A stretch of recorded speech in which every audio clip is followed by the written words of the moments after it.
Kinuwento ni Dingdong Dantes kung bakit 2 beses siyang nag-propose kay Marian Rivera at hindi raw siya magdadalawang isip na gawin ito sa pangatlo o higit pang pagkakataon. May chika si Aubrey Carampel.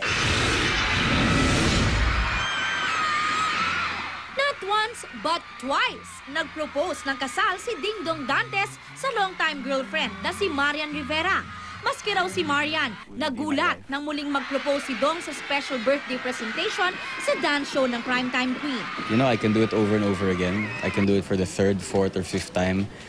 That's how serious I am. Ang alam daw ni Marian, magkakaroon lang sila ng public announcement tungkol sa kanilang engagement. Pero si Dingdong, kinuha raw muli ang opportunity na mag-propose sa nobya. Dahil pakiramdam daw niya, marami siyang hindi nagawa nang una siyang mag-propose noong 2012 sa Butterfly Dome sa Macau.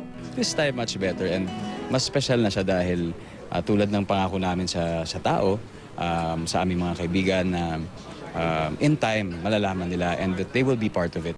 Ngayong araw ang 30th birthday ni Marian. Pero bago pa man mag-celebrate kasama ang kanyang fiancé, tinupad muna ni Dong ang tungkulin bilang Commissioner at Large ng National Youth Commission sa pagdalo sa closing ceremonies ng International Youth Day.